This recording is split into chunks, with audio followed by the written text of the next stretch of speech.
So here's our breaking news tonight. The New York Times is reporting the National Archives discovering what it believes might be classified material in documents it retrieved from the former president after he left the White House. I want to discuss now CNN's senior law enforcement analyst Andrew McCabe, the former FBI deputy director, and senior legal analyst Ellie Honig, a former federal prosecutor.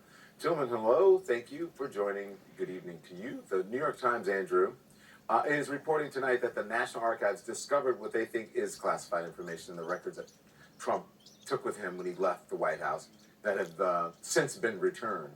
Now, the archives has reached out to the Justice Department for guidance. Doesn't classified documents make this a lot more serious? Well, it does, Don.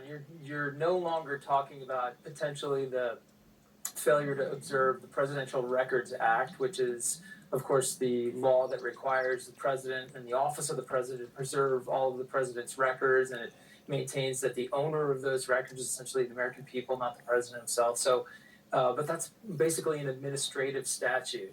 The mishandling statute, which is the one that penalizes people in government positions for taking classified information knowingly and bringing it to a place that's not authorized to keep it, that is a criminal statute. It's punishable by a year in jail or some sort of a fine. So yeah, I think it steps up the seriousnly here considerably.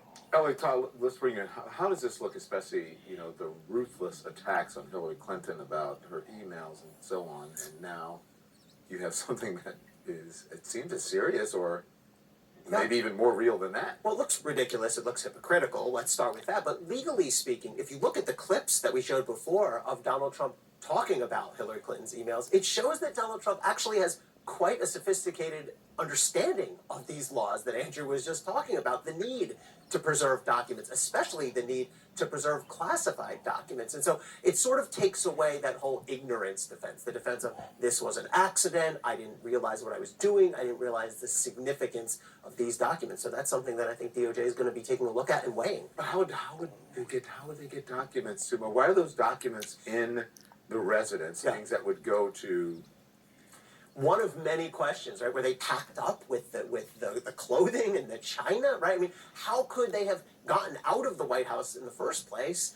I mean, there's a million questions that I think DOJ needs to dig into, and all those specifics matter because they're going to show us whether this was carelessness on the one hand or intentional on the other. Andrew, are there nuances or different parameters regarding classified status when it comes to the president or a former president? Sure, Don, because the president, of course, has the ability to declassify any information or documents that he wants, basically for any reason he wants at any time. But that raises the specter of, well, maybe did he declassify these things before he stuffed them in a box in the residence and sent them to Mar-a-Lago? It's a good question, but if he did, there needs to be some record of that as well. It's not just wave the magic wand and say, I hereby declassify. Somebody has to make a record of that. And record those documents and officially, put them in some sort of release form. So, there's definitely some digging that'll have to go on here, either by the Inspector General for the National Archives or potentially by the Justice Department investigators. Well, you can't remember they said you couldn't indict or a sitting president couldn't go to jail, Ellie. I mean, is he going to say, well, I declassified these or they're no, I don't know. Well, so he may try to say he declassified it. As Andrew said, there's going to have to be a record that he did it at the time. You can't do it now and say, I retroactively declassified. Oh, so he can't just say, No, he does not. It depends on what's in the boxes, right? Exactly. And he's going to have to show, if he is arguing, well, I declassified them, he's got to show he did them back then. Now it's too late. That's right. Andrew, the January 6th committee issued a subpoena for Trump's one-time trade advisor, Peter Navarro. He was one of Trump's loyal soldiers working overtime to overturn the election. Listen to this. Everything I'm seeing, Liz, tells me that this election was stolen. What I think we need to do tomorrow is appoint a special prosecutor to look at this issue. I think the Georgia race needs to be postponed to February because that place is a cesspool of activity. They ran the table on all of these dimensions of irregularities.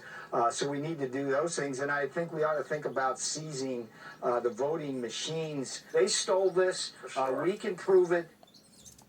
wow, seizing the voting machines. I mean, Navarro is now responding to the committee, calling them domestic terrorists. He's clearly defiant here, Andrew. So, what do they gain by getting him before the committee? Boy, I don't know, Don, because if he's going to get in front of the committee and talk about running the table on dimensions of irregularities, I'm not sure that anybody learns anything from that. It's just, again, you talk about the rank hypocrisy from this crowd.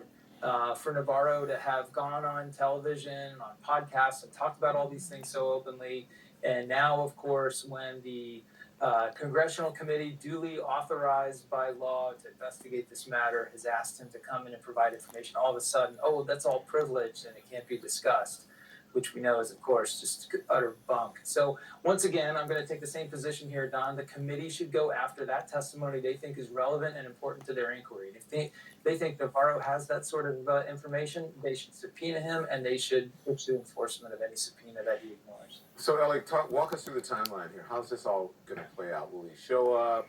And is he going to answer questions in person? The committee, are they going to have to go with a contempt route? And at least, I don't know, try to enforce the law here? So the committee has now subpoenaed Peter Navarro. He seems quite uninclined to testify. Calling them domestic terrorists, I think, is a bit of a tip-off there. But as Andrew said, the committee is going to have to decide whether they want to play hardball with these folks who are defying them. There's now a growing list of people who've received subpoenas who have made clear they have no intention to testify. Will the committee hold them in contempt? The committee did it for Steve Bannon and Mark Meadows, and then kind of stopped.